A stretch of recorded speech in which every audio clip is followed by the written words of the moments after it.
Hello and welcome to the Federal. You're watching Off the Beaten Track, in which we pick up one issue and go to the depth of the matter. The Election Commission of India has called for assembly elections in 5 states: Madhya Pradesh, Chhattisgarh, Rajasthan, Telangana, and Mizoram. With this, in a way, a kind of electoral season has begun, because immediately after this is over, when the counting is done in the first week of December, within 2 months, the Lok Sabha elections would be on our heads, if I can actually use such a phrase. So we are actually going through a period which is going to be extremely critical to the future of Indian Republic, to its democracy. We have been going through very turbulent times, but this election, though not really setting the tone for the Lok Sabha elections, is definitely going to enable us to draw various conclusions. Speaking with me on this very important issue is Rahul Verma, who is a fellow with the Center for Policy Research, and he also teaches at the Ashoka University. Welcome to this program, Rahul. Thank you very much. In your packed schedule, and before you actually get onto television channels speaking about the election, thank you very much for finding time to speak with us in the Federal. To begin with, this election, to my mind, is possibly the first time when, once again, after some time, we have the caste issue looming large at the backdrop, without us really being very clear as to how is it going to affect the various players. We have, on one hand, the Bihar government has completed a caste survey. The Congress party, Rahul Gandhi, has announced that if they come into power in Madhya Pradesh and Chhattisgarh, they are going to start something on the similar lines. Ashok Gehlot has already beaten the Election Commission and actually announced a caste survey before the Model Code of Conduct came in and would have prevented him. There is also the report of the Rohini Commission, which has been given to actually study the subcategories within the OBCs. So would you say that caste is going to, once again, after several elections, several years, being made completely irrelevant because of the rise of Mr. Modi as the all-powerful political leader, all popular also, one might say, that caste is likely to loom in the background somehow or the other, which we are not very clear exactly at this moment? Okay, so my first response would be that caste has always been at the backdrop in Indian politics. Right. It's one of the building blocks of our society, and so it is naturally going to be reflected in politics. At the end of the day, if you think about caste as groupings in which citizens or voters are in, there is a contest about the question of representation, right? And so caste is, it always had a looming shadow on our politics, even when we saw the rise of BJP since 2014. In some ways, it was a sort of like reimagination of caste, right? From the 1990s, you had a contest of Bahujan versus Savarna. If that was the axis, then what happens in 2014 or the rise of BJP, there is a re-engineering of those caste alliances, where what BJP managed to do, at least in the Hindi heartland, managed to convince a section of backward caste that these parties which were mobilizing you were not actually mobilizing everyone in the backward caste, but they largely became a party of one caste or one family. And same with Dalits, that they were mobilizing one section of Dalits. So BJP's politics in the last decade, in some ways, was reimagination of those caste boundaries and trying to re-engineer caste alliances. Now, what seems to be happening, this is not just to do with the caste census. See, there was a churning that was already taking place in politics with the rise of BJP, because they were trying to re-engineer this maths. In some ways, their attempt to get a president who comes from Dalit community first in form of Ramnath Kovind, then President Murmu, and even in cabinet expansion, the BJP's emphasis that we have got so many people from so many communities in the cabinet is an experiment where they are trying to basically reimagine these caste things. And you will see a series of events that happen. appointment of Justice Rohini Commission in 2015 to look into subcategorization of OBC, the Backward Class Commission being given a constitutional entity, the 10% quota for economically weaker sections. So there were a lot of things happening at the backdrop. And in that backdrop, this move by Nitish Kumar to conduct a caste census is what is going to reach change the game a little bit. What you rightly said, we don't know the fallouts of these pieces. Till 2016, 2017, BJP was actually in favor of caste census. And then suddenly they decided not to speak on this, especially when Nitish Kumar and RJD, when they were not partners, they met the president to demand for a caste census. So even now, the census has not started, so forget like national level caste census. With this move by Nitish Kumar and then Congress trying to take advantage of the situation and rallying a war cry, jiski jitni sankhya bhari utni bhagedari, which comes from Kanshi Ram actually in the 1990s. What this is going to do is in the run-up to 2024, this will remain an important plank. Caste, the question of social justice, the question of subcategorization of OBCs and perhaps other communities. We don't know who the ultimate gainers or losers of this politics going to be.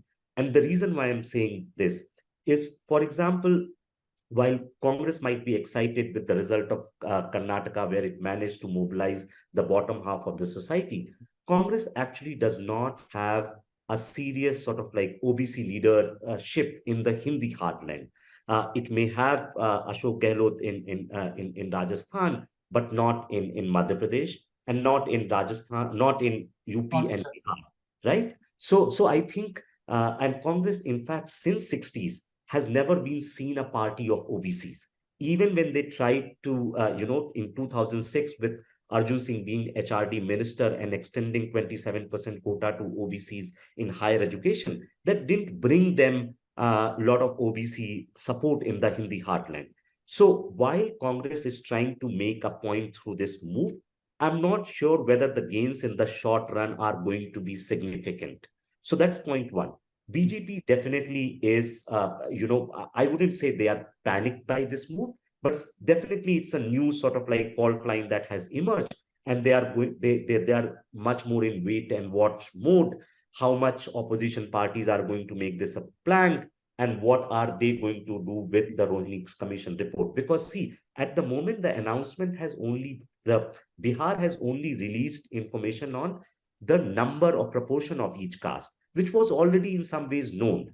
I think the politics will begin once the socio-economic information comes with it, and what kind of politics would be played along with that.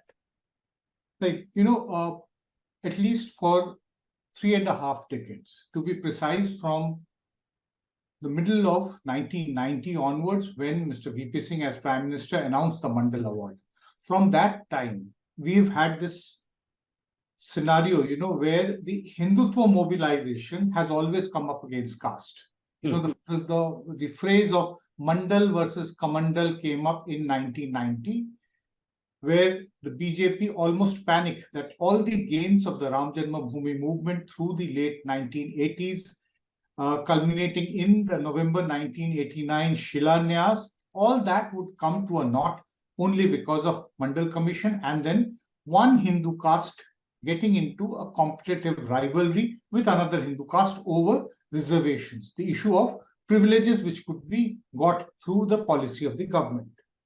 From that time onwards, there has been this problem all the time that Hindutva consolidation becomes difficult when there is caste conflict. When the caste conflict is put in the back burner, Hindutva, Hindu consolidation unity has always taken place.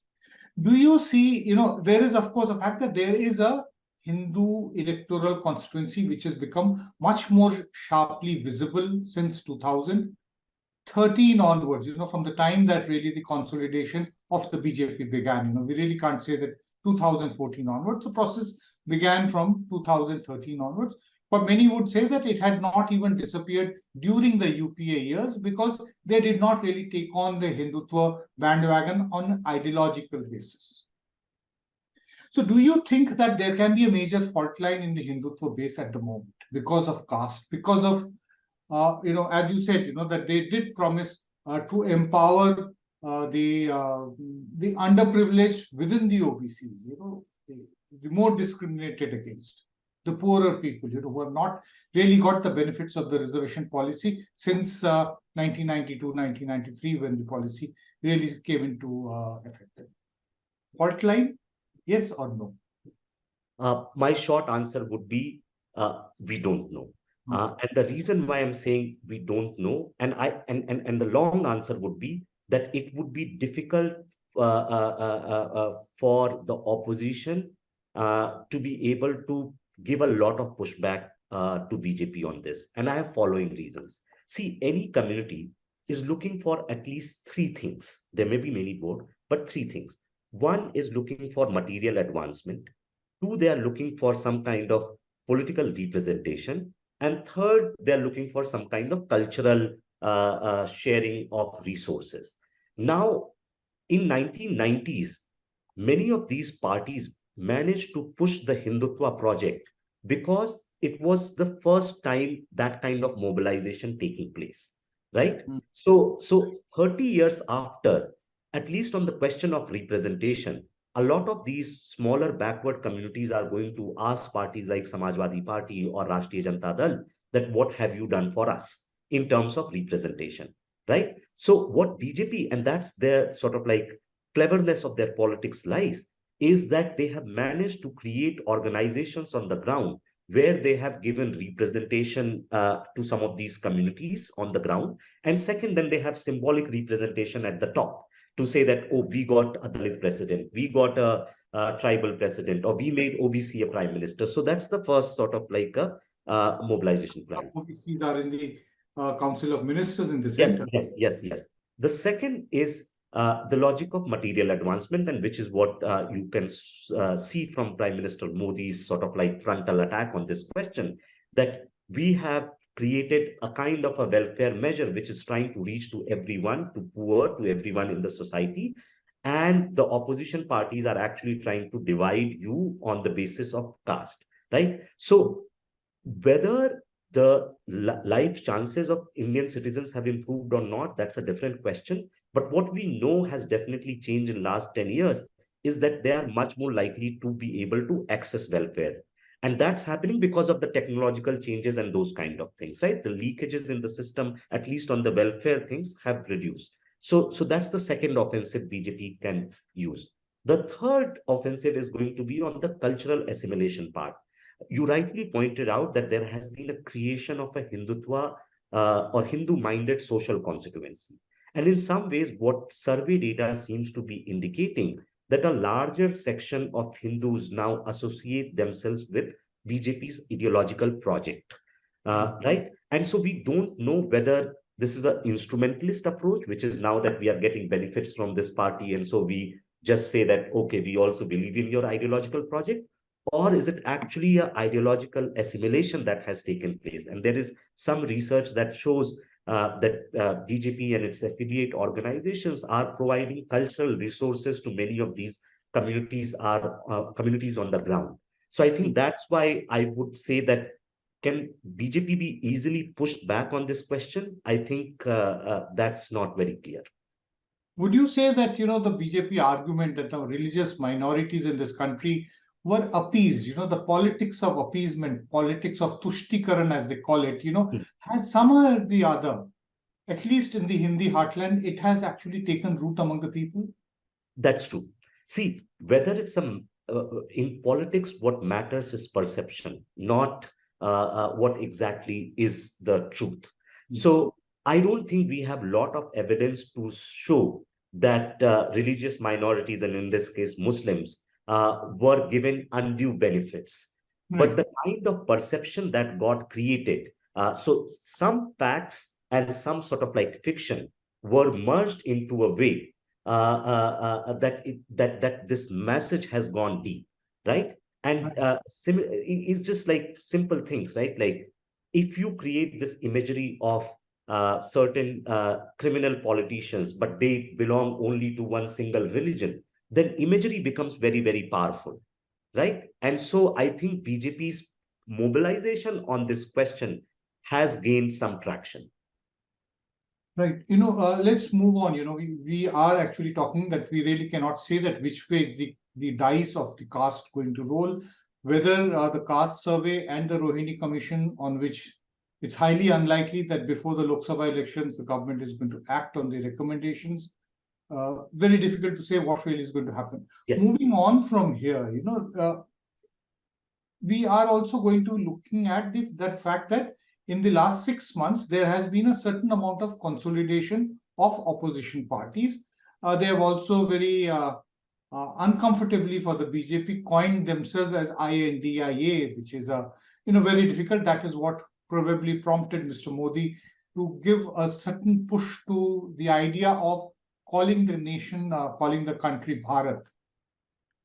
Definitely, but in terms of the opposition alliance, in terms of the INDIA India alliance, there wouldn't be any alliance, at least as far as these 5 state assembly elections are concerned. Yes. That is what looks like. Even though the fact that there are various constituent parties who are going to be contesting, who have some kind of a presence, at least in Madhya Pradesh and in Rajasthan to a certain extent. You also have parties like the BSP there. So how do you assess the progress of the opposition parties to be a united front? They are saying that they want to maximize the number of seats in which there are one-on-one or head-to-head direct contests. How do you assess? Okay, so my thing would be, I think in the first 2-3 meetings during the summer of 2023, I think this alliance made a lot of progress. They managed to basically first have consistent meeting, chart out what the agenda of mobilization is going to be. But that momentum at this moment seems to have fizzled out a little bit. But it was natural. I think the big picture sort of like we'll get the details of this alliance only after the results of this election. If Congress party does really, really well in some of these states, I think their negotiating power vis-a-vis allies are going to increase. They will have access to more resources for campaign, and so that will set a very different note on how this alliance is going to be created. In any case, this nationwide alliance on ground is going to be implemented in only some states, right? For example, the crucial states for this alliance are going to be Delhi, Punjab, West Bengal, Kerala kind of places. I think not, because there is really not much of an opposition to either the Congress or the Aam Aadmi Party there. BJP is a very either you can say they're restricted to urban pockets, or and also its alliance with the Akali Dal is in shambles. Yeah. So exactly, I said Delhi, Punjab, and then Bengal, Kerala kind of places. In other states, I think the alliance is more or less set in terms of say if you think about Tamil Nadu or Jharkhand or Maharashtra, I think there may be some bickering on seats here and there, but largely the alliance is set. And then there is a third kind of states where there is no India alliance as such. One is going to be Andhra Pradesh, one is going to be Odisha, right? So basically we have these 3 categories. Telangana also? Telangana, because perhaps Telangana may fall into a bracket of Rajasthan versus Chhattisgarh and Madhya Pradesh kind of state, where Congress is a strong enough player that they don't need ally, right? So yeah, and we'll figure out. I think the 2023 December results would tell us what kind of alliance permutation combination is possible in Telangana or not, depending upon what the assembly election results are going to be. So overall, I think if I am part of India alliance, I wouldn't be worried about the pace at this moment. I think everyone is going to be watching the 2023 results keenly. And then the question would be in what ways they want to contest the Lok Sabha election. Because at the end of the day, this alliance is for the Lok Sabha election. These alliances are not being there are local level alliances in different states that will work. So that's okay. So basically, I think what you're trying to say is that if the Congress does very well, it is going to enhance its position within the India alliance, and then it will have one set of rules which are going to be applied to when seat adjustments are made. If the Congress does not do well, then its position is not going to be that strong. So then there will be different kinds of rules. The Congress would not be able to, sit in dialogue with the other allies, from a certain position of strength. That's why possibly you are saying that everybody is really waiting for the verdict from these 5 states. Yes. But would not the failure to have alliances, at least in some parts of Madhya Pradesh and maybe some parts of Rajasthan, would it not finally enable the BJP to do better? No, I don't think so. I see. Maybe in couple of seats, BSP has some presence, or in some urban pockets, Aam Aadmi Party has some presence. I don't think necessarily at this stage an alliance with any of these parties would change the results in favor of the Congress or vice versa, because these are very, very small parties in that sense. And they are like BSP is continuously depleting, right? So what their position was 10 years ago was not 5 years ago, and it's not today. Let's look at the BJP. In the early part of this year, January, to be very specific, there was a certain amount of confidence, exuberance, if I can use that word, within the BJP. When we speak to the BJP leaders, when we try to interact with their grassroots workers, I don't find that any longer. There have been a series of moves, which were really not very well planned. That is what we can say in hindsight. The special session of Parliament, definitely, I do not think when it was convened was really thought that that's a way what they intended to do. Several things have come. Uniform Civil Code was raised in the month of June, immediately after his return from the United States. Mr. Modi went to Bhopal and raked the issue of Uniform Civil Code. There was a hostile reaction even from the allies of the BJP, especially in the Northeast, those who have influence in the tribal belt. Thereafter, one nation, one poll became suddenly a very imminent kind of a thing. Suddenly it appeared that from behind, the screen, from back somewhere from beneath the table, they have put it on the table that there was work going on for several months on this, and Mr. Kovind had been quietly meeting various people. But again, it appears that that has gone into cold storage for a variety of reasons. So do you think that there is a certain amount of palpable unsurety, anxiety, not very confident within the BJP? And if so, then why what do you think are the reasons? See, well, something very similar happened in 2018 as well. Right. If you remember, basically, just look at these cycles.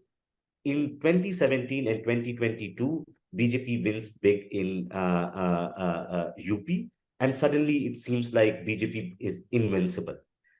Then towards the end of the year, last time in 2017, BJP had a scare in Gujarat. This time they lost Himachal Pradesh, and then they lost Karnataka. And so electoral losses in that sense create one kind of perception. And given that there is a perception among a large section of analysts that BJP is not poised to do well in this round of assembly elections, right? It seems that the momentum they had created in Telangana has fizzled out. Congress seems to be gaining, perhaps at the expense of BJP in Telangana. And then in these 3 states of Hindi heartland, it's not a sure shot sort of like BJP leaning states, right? And given that once you lose or not do well in these 3-4 states, it will create a negative sort of like momentum. So I wouldn't read too much into UCC at one point, Uniform Civil Code, another point of one nation, one election at another point of time, because what BJP is also very crafted at is doing these camouflage. Right? They basically rake up different issues at different points of time, and the entire opposition energy and space goes there. while they manage to suddenly do something else and try to surprise you in that sense. Like, and like if anyone had carefully thought among the possible bills that could be taken in the parliament, women's reservation bill was the most obvious choice. And that's what ended up happening. But they didn't talk about women's reservation bill before the parliament session. They camouflaged on uniform civil code and one nation, one election. So I think the reason BJP seems to be on the back foot in this year is one, they didn't have a convincing electoral victory and are not likely to have one.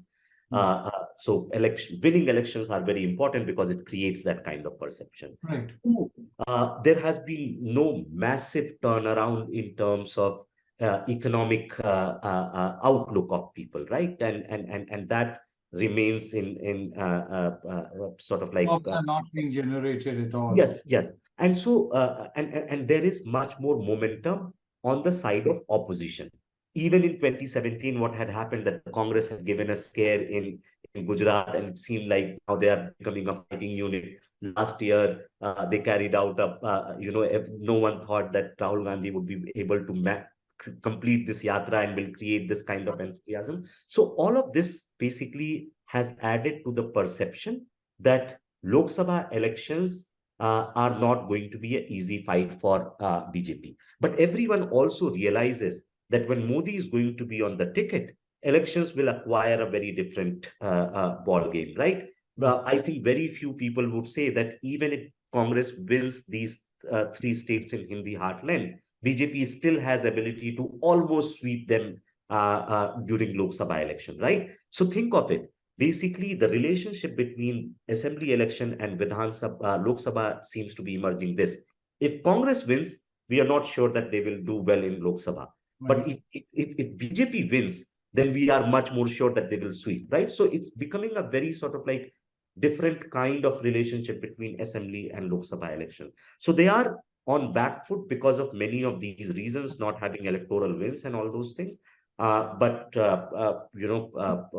politics would emerge in January and February, and what kind of new cards BJP is going to put on the table will define the 2024 campaign. Well, that's well put. I definitely know that one thing definitely all of us know that what is going to happen in January and February, that is the Ram temple in Ayodhya is going to be inaugurated sometime in the third week of January, and the Prime Minister is actually going to lead the entire, opening up of the temple and symbolic deliverance of a long-held promise to the people of India. You mentioned 2017-18. Let's go back to 2018, and there is a virtual, replay of what was happening at that time. You had a series of Lok Sabha by-elections in 2018, all of which BJP kept on sequentially losing. Then eventually came the one-on-one contests in the three Hindi heartland states. The Congress ended up forming all states. Early January 2019 and February, at that time when we were all debating, everybody was saying that the BJP is not having an overarching narrative. For the BJP to win, an overarching narrative is extraordinary, is very important for them. To such an extent that when Rahul Gandhi announced, a certain scheme, to provide subsidies to the people, it was, responded by the government by giving 6,000 rupees a year to the Indian farmers. That is what actually later on morphed after they got re-elected in 2009. So what really changed the election scenario of 2019 was essentially the terrorist strike in Pulwama and the reaction of the government of India by striking at terrorist infrastructure in Balakot, in Pakistan. So that is what really altered the entire narrative of what was going on in 2018. We really do not know if can be a similar kind of a narrative this time or not.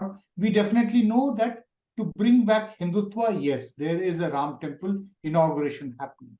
After so many years, it's 1984 is when the agitation really started. So 40 years down the line, would the Ram temple still yield as much as it did in 1989, in 1991, 2014, 2019? The latent Hindutva sentiment, will it still deliver a majority of seats for the BJP, maybe even more than what it had in 2019? So to my mind, no, I don't think Ram Temple in itself has potential to bring new voters now than it got them in the past. But what Ram Temple in its sort of like physical form would do will enthuse the cadre or core base. So first thing you need in any election is that your cadre base has to be excited. Right? Because if cadre is not excited, then it doesn't make the noise which is needed. So at least cadres or the core base will say, this was a long time demand, why we have been voting for the BJP. Even if our economy hasn't improved, they have delivered on the long time ideological project, and so we will go out and mobilize for the party. Right? So I think Ram Temple will achieve that. It won't bring them additional Hindu vote, which has been happening, say, in the 90s. Late 1980s onwards. Yeah. Second, I think you are absolutely right. At the moment, the BJP does not have one single overarching national narrative, and they would need one. Because the way BJP's politics is organized and the way it wins seats, it needs a nationalizing factor. Because if elections become state by state, if state factors start dominating, then BJP will be in trouble. And so they would need a national narrative. So even a state like Telangana will give them 4 seats, right? Without that national narrative, because even if they start losing 3 or 4 odd seats in a couple of states, their tally would suddenly crash below 270. And that possibility you can't deny, especially in places like Hindi Heartland, where they have been sweeping for last 2 elections. They're likely to go down in Karnataka and those kind of places, right? So they need a national narrative. At the moment, we don't have that narrative. What it would be, it's anybody's guess. But I think one narrative is going to be on corruption and dynasticism. And so some of, whether it will fetch them votes or not, but you will see that like many of these arrests which are happening, and today we have a hearing of Aam Aadmi Party MP Sanjay Singh, right? I think don't underestimate this gaining much more ground in months to come.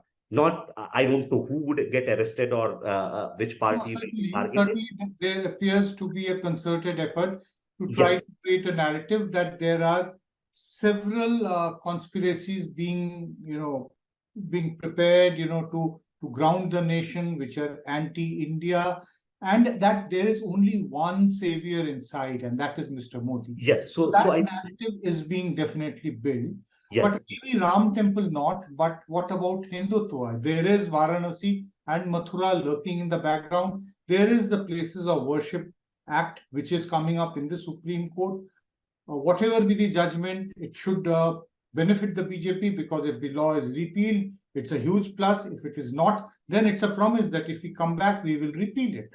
We will actually pass it. Yeah, absolutely. So somewhere the narrative is going to be, will have certain pillars.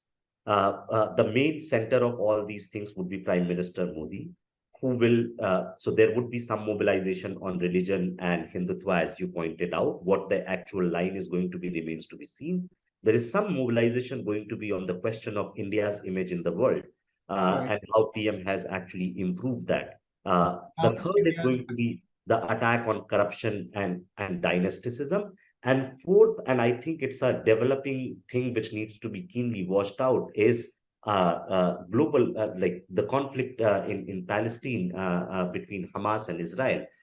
It may have some sort of like spillover effects in many parts of the world, where this issue of sort of like outside dangers and dangers by terrorists can be played up a little bit in the run up to election. So what the actual line is going to be, we still need to see, but this is how these 3 or 4 elements will get constructed into one for a narrative.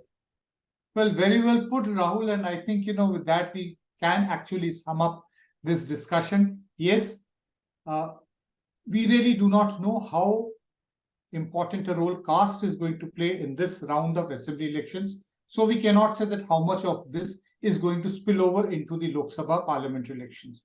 There are limits of Hindutva politics, but it can also become overarching. We really do not know. So at the moment, it appears that the BJP does not have an overarching narrative for the parliamentary elections. But then instead of having one single issue, it can have several which actually knit together and become one single issue. Yes. With one leader projected who definitely is at the moment far more popular than any other opposition leader of the country. So thank you very much, Rahul Verma, for sparing time and speaking with us, giving a fair idea. I think I really liked it the way you said that if the Congress does well, it is going to be good for itself, but maybe not so bad for the BJP. But if the BJP does very well in these assembly elections, it of course is going to be good for the BJP, but it's also not, is going to be quite bad for the Congress as far as Lok Sabha elections are concerned. Thank you very much, Rahul. Thank you so much.